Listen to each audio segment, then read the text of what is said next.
Kita lanjut bahas PTTH Dunia Para Dewa episode 134. Oke lah, gak usah banyak meng, kita langsung masuk aja ke pembahasan.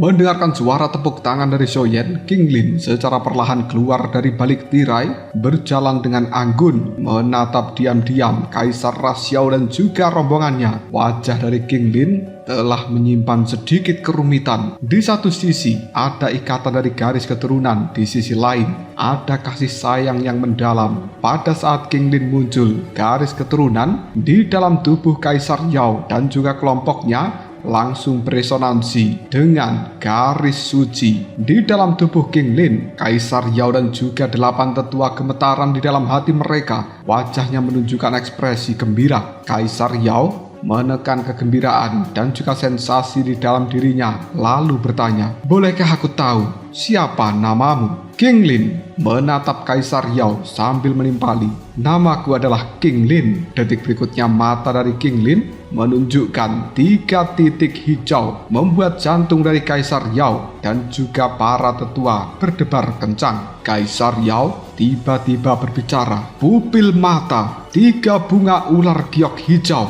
Benar-benar pupil mata 3 bunga ular giok hijau. Ini adalah salah satu tanda unik dari Sang Santa Raxiao. Nah, lalu bisakah kau mengaktifkan kekuatan garis keturunan suci?" Sebelum seorang Sang Santa menerima warisan, hanya ada sedikit kemungkinan kecil untuk mengaktifkan kekuatan garis keturunan suci. Dan jika tidak bisa mengaktifkannya, maka orang itu harus kembali menuju kuil suci Raxiao untuk sebuah konfirmasi. Jika King Lin bisa mengaktifkannya sekarang, maka konfirmasi itu tidak perlu dilakukan di dalam kuil suci. Dan itu sebabnya Kaisar Yao mengajukan pertanyaan seperti ini. 8 tetua yang ada di belakangnya juga menatap King Lin dengan perasaan gugup. King Lin tiba-tiba saja segera menunjuk dahinya sambil berkata dengan penuh percaya diri, "Apakah yang dimaksud adalah ini?" Simbol ular suci hijau tiba-tiba muncul di dahi dari King Lin, dan tidak lama kemudian 81 ular ilusi berwarna hijau keluar, menari-nari di sekitar tubuh King Lin, memancarkan fluktuasi spiritual yang sangat unik, menyebar ke seluruh aula ini. Merasakan gelombang seperti itu, raungan garis keturunan di dalam tubuh Kaisar Yao dan juga 8 tetua seolah bersorak, membuat mereka hampir menangis. Tidak ada keraguan lagi, King Lin memang gadis suci dari Raxiao yang juga merupakan Sang Santa yang telah menghilang selama ribuan tahun. 8 tetua secara serempak membungkuk, "Selamat datang kembali Sang Santa." Mimpi kebangkitan Raxiao membuat mereka melupakan segala sesuatu yang ada di sekitar. Melihat sekelompok tetua yang luar biasa membungkuk hormat padanya membuat King Lin tiba-tiba ketakutan. Ini sebenarnya. King Lin terpaku, menghentakkan kakinya dan tidak yakin apa yang harus dilakukan. Detik berikutnya, Kaisar Yao pun mengatakan, "Sang Santa itu memiliki kedudukan yang sangat mulia di dalam Raxiao. Posisinya tidak kalah dari posisiku dan sudah sepatutnya Anda menerima penghormatan yang begitu agung. Sang Santa, Anda tidak perlu terlalu khawatir." King Lin kemudian berbicara, "Tapi aku tidak terbiasa dengan hal ini. Tolong suruh mereka semuanya untuk berdiri."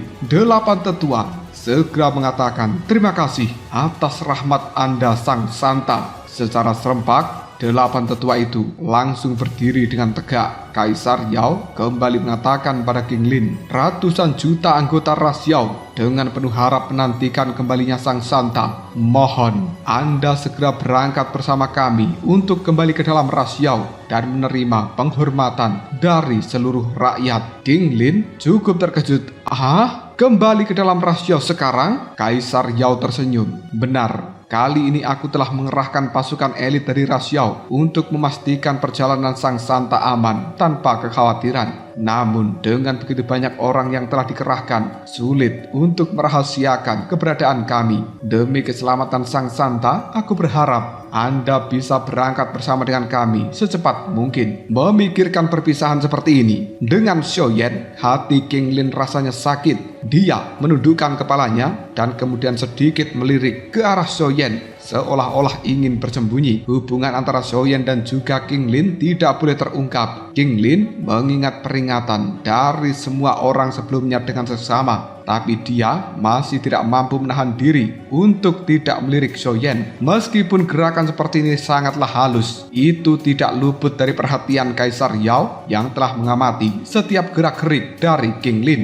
Kaisar Yao merasakan sedikit kebingungan di dalam hatinya, dan dia juga teringat dengan noda cahaya merah yang muncul di patung Sang Santa pada kuil suci. Ekspresi Kaisar Yao langsung berubah gelap. Pikiran King Lin berkecamuk. Dia ingin tinggal bersama dengan Xiaoyan sedikit lebih lama dan tiba-tiba mengatakan, "Bolehkah aku meminta waktu untuk mempertimbangkan terlebih dahulu?" Kaisar Yao kembali menenangkan dirinya. "Tentu saja kita akan mematuhi kata-kata dari Sang Santa." Sesekali pandangan mata Kaisar Yao melihat pada Xiaoyan.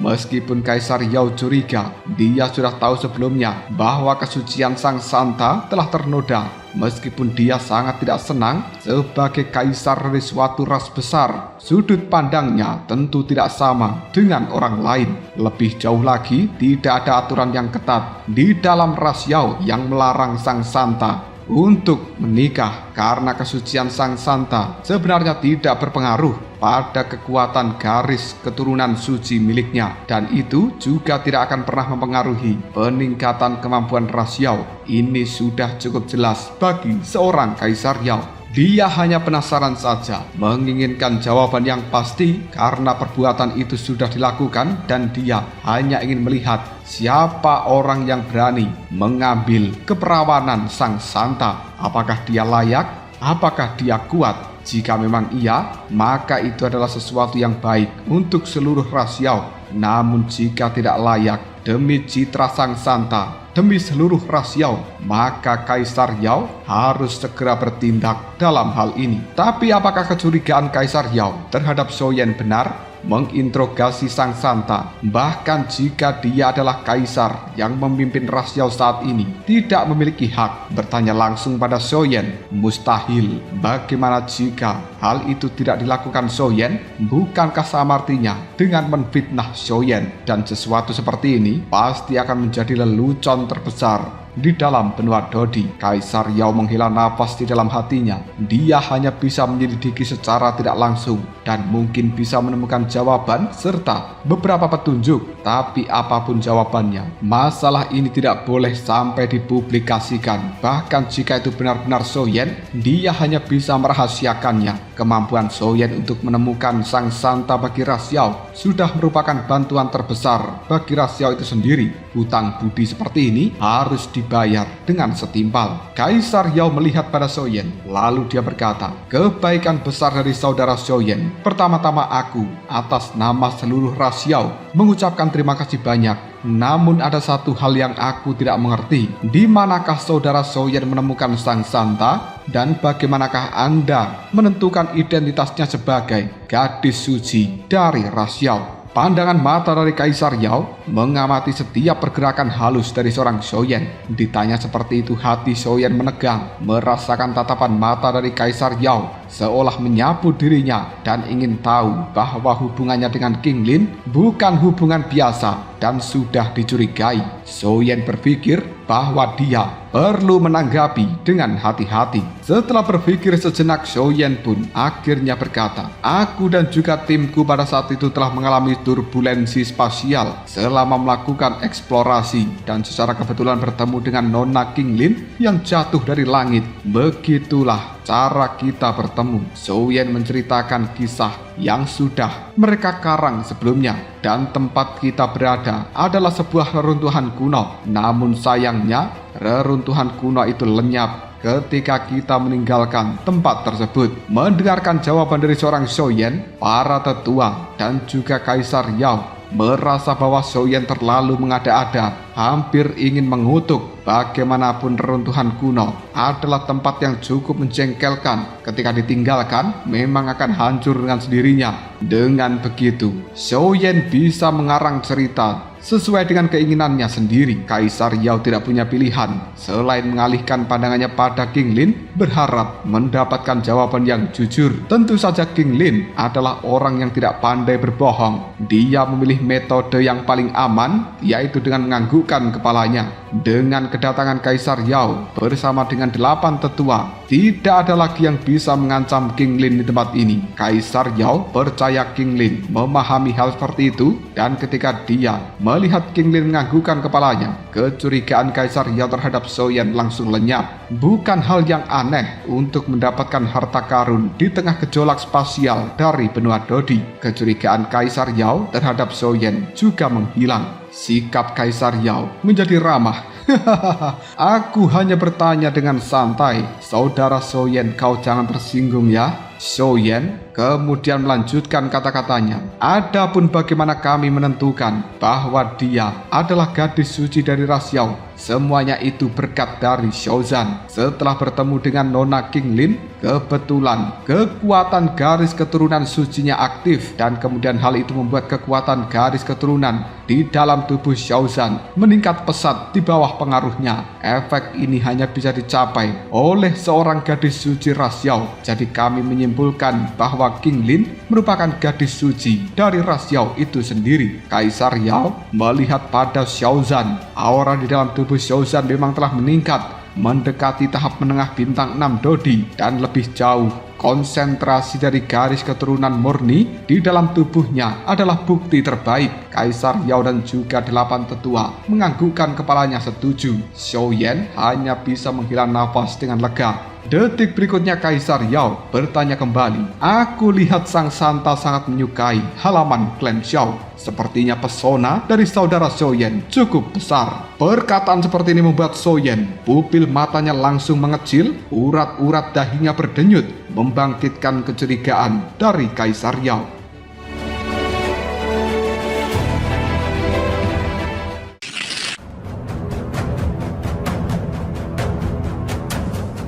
Zenny jelas tidak puas dengan ucapan itu yang kemudian dia mengatakan, Tuan Muda Xiaoyan adalah penyelamat Sang Santa. Wajar jika Sang Santa memperlakukan Tuan Muda Xiaoyan dengan baik. Atau mungkinkah ras Yao memiliki aturan lain mengenai bagaimana seseorang harus memperlakukan para penolongnya? Bagaimana mungkin Kaisar Yao tidak memahami maksud dari kata-kata Zenny? Setelah beberapa kali mencoba, belum mendapatkan jawaban yang dia inginkan, Kaisar Yao tidak bisa mendesak lebih jauh. Jadi dia hanya tersenyum, meminta maaf pada Zenny dan juga yang lainnya. Namun King Lin tidak menyadari perubahan pikiran dari Kaisar Yao. Dia kemudian perlahan mengucapkan sebuah kalimat. Aku telah memutuskan, aku bersedia mengikuti Kaisar Yao kembali ke dalam ras Yao. Bagaimanapun aku adalah gadis suci ras Yao, dan garis keturunan ras Yao juga mengalir di dalam diriku, mengemban misi suci untuk menghidupkan kembali ras Yao di masa depan. Kata-kata King Lin sangat beresonansi dengan ras Yao. Sebenarnya dia khawatir jika Kaisar Yao terus bertanya Xiaoyan hingga akhirnya akan mengungkapkan kelemahannya. Dia tidak punya pilihan, segera menyatakan posisinya dan rencana yang telah mereka sepakati sebelumnya. Kaisar Yao sangat gembira. Sang Santa cukup bijaksana, dan ini merupakan keberuntungan besar bagi ras Yao kita. Tatapan mata Kaisar Yao kepada Xiaoyan menjadi jauh lebih ramah. Saudara Xiaoyan telah mengerahkan banyak usaha untuk kedatangan kami. Kebaikan dalam menemukan Sang Santa, perhatian yang diberikan dalam penyambutan begitu meriah, niat untuk memurnikan pil obat untuk nenek moyang dari ras Yao. Kami berhutang budi yang besar kepada saudara Xiaoyan. Kaisar Yao pandangannya menyapu seluruh penataan dari aula klan Xiao ini. Jelas banyak usaha telah dilakukan untuk menyambut kedatangan mereka. 8 tetua dari ras Yao juga mengikuti pandangan mata dari Kaisar Yao. Niat baik mereka terhadap Soyen tanpa disadari meningkat secara signifikan. Soyen menjawab dengan sopan, bagaimana mungkin Kaisar Yao menjadi tamu kehormatan biasa? Terlebih lagi kembalinya Sang Santa ke dalam ras Yao merupakan peristiwa yang cukup menggembirakan dan patut untuk dirayakan. Mempersiapkan segala ini adalah hal yang wajar. Kaisar Yao kembali mengatakan, aku berkata, saudara Soyen, kebaikan yang telah kau berikan kepada ras Yao kita sungguh luar biasa. Bagaimana ras Yao kami bisa membalas kebaikan dari saudara Soyen? Mempertimbangkan gambaran yang lebih besar, terlepas dari apakah Kaisar Yao menemukan bukti keintiman antara Soyen dengan King Lin, itu adalah prioritas kedua, tapi kebaikan luar biasa dari Soyen harus tetap dibalas dengan cara yang luar biasa. Soyen menjawabnya, Kaisar Yao, Anda terlalu sopan. Ini hanyalah sebuah upaya kecil, tidak perlu disebutkan lebih mendalam. Kaisar Yao kembali menimpali, saudara Soyen, mohon jangan menolak. Pertama-tama kau telah menunjukkan kebaikan dengan memurnikan pil obat untuk nenek moyang kita. Dan sekarang kebaikan besar lainnya, kau juga telah menemukan Sang Santa. Bantuan seperti ini sungguh terlalu besar, sehingga ras Yao kita tidak bisa menerimanya dengan tenang. Kali ini, nenek moyang ras Yao telah berulang kali menginstruksikan kepada diriku untuk menyampaikan rasa terima kasih atas namanya secara pribadi. Dan dia juga berharap kau bisa mengunjungi ras Yao sebagai tamu kehormatan. Pintu gerbang dari ras Yao akan selalu terbuka untuk dirimu. Soyen menjawabnya, nenek moyang ras Yao sangat menghargai Soyen. Itu adalah berkah yang luar biasa. Ketika Kaisar Yao kembali, sampaikan salam kepadanya. Dan jika ada kesempatan, aku Soyen pasti akan berkunjung. Seperti apakah sosok nenek moyang dari ras Yao? Dia adalah orang yang berada di bintang 9 Dodi yang telah selamat dari bencana kuno. Sosok seperti itu ibarat dewa di dalam benua Dodi. Mendapatkan restu dari nenek moyang ras Yao pasti akan mengurangi banyak rintangan dalam hubungannya dengan King Lin di masa depan. Memikirkan hal seperti ini saja membuat hati dari Soyen rasanya cukup senang. Soyen bergumam, aku tidak pernah menyangka bahwa pil permajaan yang tampaknya tidak berguna justru akan memenangkan hati dari nenek moyang ras Yao. Aku benar-benar cukup beruntung dengan pil permajaan itu saat ini. Raut wajah nenek moyang ras Yao telah berubah sangat muda dan juga sangat cantik. Kegembiraan Soyen terlihat jelas di mata Kaisar Yao. Bahkan 8 tetua juga tak kuasa menahan rasa iri hati. Mereka jarang menerima perhatian istimewa dari nenek moyang ras Yao. Tak lama kemudian, Kaisar Yao mengatakan, perjalanan ini kita lakukan karena terburu-buru dan aku hanya sempat menyiapkan hadiah kecil. Aku harap saudara Soyen mau menerimanya dengan senang hati. Kaisar Yao melambaikan cincin penyimpanan dan kemudian berbagai cahaya keluar dari dalam cincin penyimpanan itu membuat aula langsung dipenuhi hadiah-hadiah yang menjulang tinggi ke arah atap. Emas berkilauan, perak mengkilap, permata mempesona, mutiara yang lembut, kaligrafi, lukisan kuno, tumpukan berbagai material menarik pandangan mata semua orang di dalam aula ini.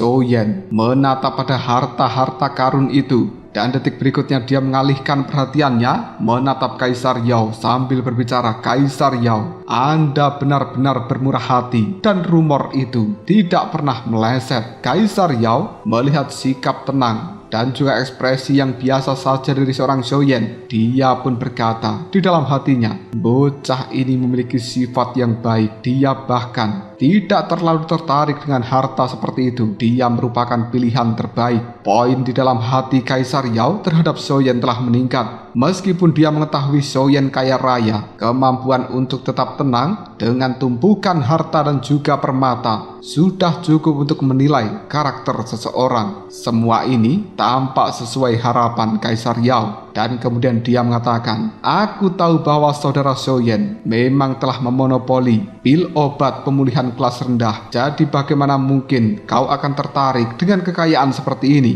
Itu hanyalah hadiah ucapan selamat dari rasio kami, saudara Xiaoyan. Kekuatan barumu jika ada di tempat dimanapun kau membutuhkan bantuan dari rasio. Selama itu dalam kemampuan kami, maka kami akan melakukan yang terbaik untuk memenuhi permintaan saudara Xiaoyan." Xiaoyan berkata di dalam hatinya, "Memenuhi seluruh permintaanku? Aku hanya meminta kau mengembalikan King Lin padaku saja." Namun Xiaoyan tidak berani mengungkapkan kata-kata itu kepada Kaisar Yao. Xiaoyan menarik napas dalam-dalam. Dia menangkupkan tinjunya lalu berkata, "Aku Xiaoyan sangat menghargai niat baik dari Kaisar Yao, tapi aku tidak ingin menjadikan kembalinya Sang Santa sebagai sebuah transaksi." Xiaoyan tidak lupa untuk meminta inti binatang iblis. Namun terkait hubungannya dengan King Lin, setelah melakukan pertimbangan yang matang, Xiaoyan memutuskan untuk fokus dalam membangun hubungan baik dengan ras Yao saja. Lagi pula inti binatang iblis bisa didapatkan secara bertahap dengan dana yang cukup. Namun hubungan dengan ras Yao tidak akan pernah bisa dibangun dalam waktu 1 atau 2 hari. Dan ini adalah saat terbaik untuk meningkatkan kepercayaan ras Yao dengan Xiaoyan. Bahkan itu jauh lebih baik dan juga lebih penting daripada sekedar hadiah. Le Shaolong dan juga yang lainnya menghela nafas dengan keputusan Xiaoyan. Mereka sangat menghargai niat Xiaoyan itu. Sementara King Lin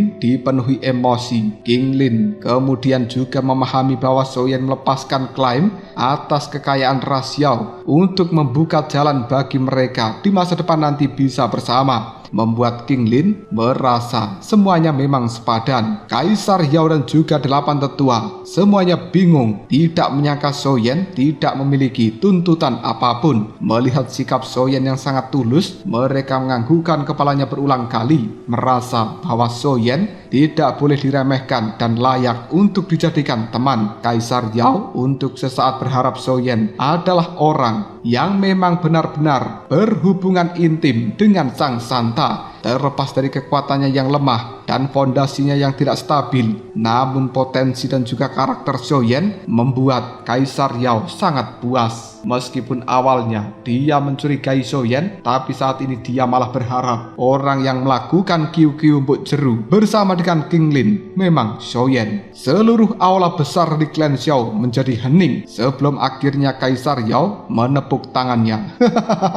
Tidak heran Kaisar Haoran memanggilmu saudara Xiaoyan dengan sebutan adik. Tidak heran Nona Zeni sebagai putri dari Kaisar ras manusia mengikutimu sepenuh hati. Dan tidak heran kekuatan halaman klan Xiao meningkat begitu pesat. Kaisar ini telah memahami sesuatu. Saudara Xiaoyan, karaktermu telah memberiku rasa kagum yang luar biasa. Mulai saat ini, aku berharap bisa menjalin hubungan pertemanan dengan saudara Xiaoyan. Dan mulai detik ini, kau adalah tamu kehormatan dari ras Yaoku. Xiaoyan tersenyum lega. Terima kasih atas kasih sayang dari Kaisar Yao yang mungkin tak pantas diterima oleh Xiaoyan. Namun, Xiaoyan tetap berterima kasih banyak. Kaisar Yao detik berikutnya berkata, "Tapi ras Yao milikku harus mengirimkan hadiah sebagai tanda terima kasih atas usaha dari saudara Xiaoyan dalam menemukan Sang Santa." Xiaoyan tersenyum. Kenapa Kaisar Yao harus bersikap formal seperti itu? Kaisar Yao pun menimpali. Mungkinkah saudara Xiaoyan ingin ras Yaoku menanggung reputasi sebagai ras yang tidak tahu berterima kasih dan dicemooh oleh ribuan orang? Penolakan Xiaoyan membuat raut wajah Kaisar Yao berubah dingin. Le Shaolong dan juga yang lainnya melihat secercah harapan. Mereka berharap Soyen segera meminta imbalan seperti yang telah direncanakan sebelumnya,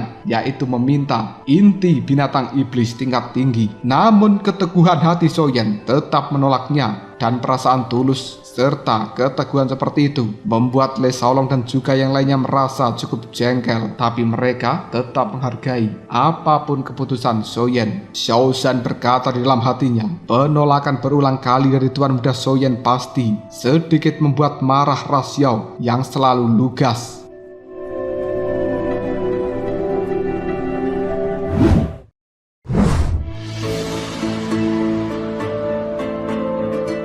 Kaisar Yao detik berikutnya mengatakan, jika saudara Soyen masih bersikeras untuk tidak menerima niat baik dari Raxiao, maka kau, Soyen langsung terkejut dengan ucapan dari Kaisar Yao. Hal ini membuat Xiao Zhan raut wajahnya nampak serius dan sekali lagi berkata di dalam hatinya, sialan, apakah Kaisar Yao merasa harga dirinya telah dilukai? Senyuman yang muncul di wajahnya terlihat tidak normal. Kaisar Yao melanjutkan ucapannya, Kaisar ini tentu saja menghormati kegigihan dari saudara Soyen untuk tidak menerima imbalan apapun, tapi Raxiao tidak bisa menanggung reputasi sebagai ras yang tidak tahu berterima kasih. Jadi, apa yang harus kita lakukan? Kaisar Yao berpura-pura merenung, namun senyumnya semakin lebar. Soyen bahkan tidak bisa menebak apa pikiran dari Kaisar Yao, membuat hatinya sedikit mati rasa. Detik berikutnya Kaisar Yao tampak telah menemukan solusi. Lalu dia mengatakan, bagaimana dengan ini? Aku sebagai Kaisar Raxiao memiliki solusi yang menguntungkan semua pihak. Tapi aku juga ingin tahu pendapat dari saudara Soyen. Tanda tanya besar kini muncul di dalam benak dari Soyen. Bahkan orang cerdas seperti Zeni dan juga Le Saolong tidak mampu memahami pikiran dari Kaisar Yao. 8 tetua di belakang Kaisar Yao juga nampak bingung. Kaisar Yao melanjutkan ucapannya, mungkin mulai hari ini aku akan mengizinkan Sang Santa sementara tinggal di halaman klan Xiao. Apakah ini adalah hal yang baik? Soyen merasa senang, namun juga bingung. Dia merasa ada sesuatu yang cukup mencurigakan. King Haoran, Le Saolong, Zeni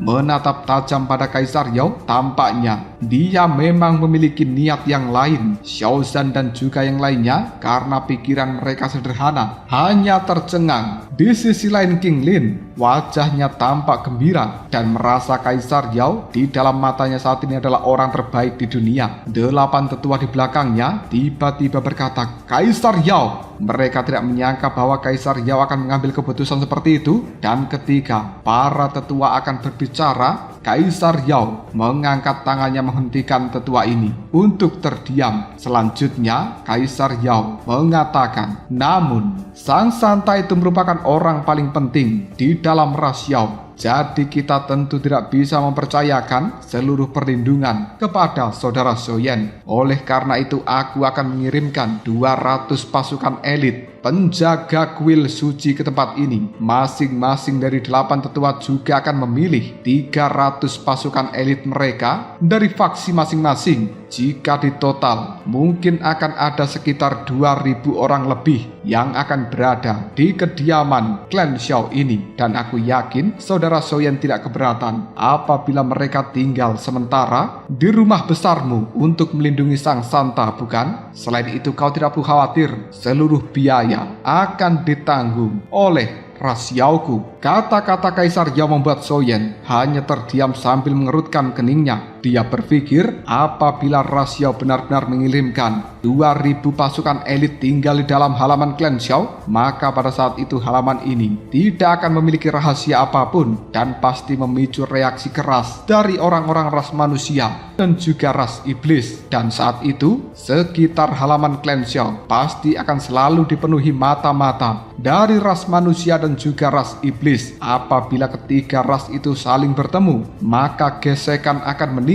Halaman klan Xiao mungkin dalam seketika akan langsung berubah menjadi medan pertempuran. Meskipun di dalam kota Juqi melarang adanya pertempuran, tapi bagi ketiga ras besar hal itu bisa diabaikan. King Haoran, Zeni, dan juga yang lainnya hanya terdiam untuk saat ini. 8 tetua dari ras Xiao sedikit tersenyum, namun mereka tidak berbicara. Sementara King Haoran telah memasang senyuman yang getir. Kaisar Yao berpura-pura tidak berdaya dan kemudian dia kembali mengatakan, ada juga masalah kecil yang mungkin akan menimbulkan kesulitan bagi saudara Shoyen. Semua orang tahu Sang Santa itu memikul tanggung jawab yang berat yang menyangkut masa depan seluruh ras Xiao. Jadi aku memiliki permintaan yang mungkin kurang sopan. Shoyen hanya berkata dalam hati, masih memiliki tuntutan lagi? Zhenni, Le Shaolong, King Haoran menatap Kaisar Yao dengan rasa ingin tahu, seolah-olah orang ini telah mengatur segalanya untuk Shoyen. Kaisar Yao kemudian mengatakan, bukan rahasia lagi bahwa Sang Santa bisa membangkitkan kekuatan garis keturunan ras Xiao. Saudara Shoyen sudah mengetahui hal ini melalui Xiaoshan, bukan? Jadi bisa dikatakan bahwa semua orang dari ras Xiao sedang menunggu rahmat dari Sang Santa. Namun dikarenakan Sang Santa tinggal di dalam halaman klan Xiao, mungkin mereka hanya bisa datang ke tempat ini untuk menerima anugerah rahmat tersebut. Namun saudara Shoyen tidak perlu khawatir, kami akan mengatur agar mereka datang secara bertahap menerima rahmat tersebut sesuai dengan situasi dari halaman klan Xiao. Bagaimana? Apakah kau setuju? Mendengarkan ucapan seperti ini membuat Shoyen langsung berkeringat dingin.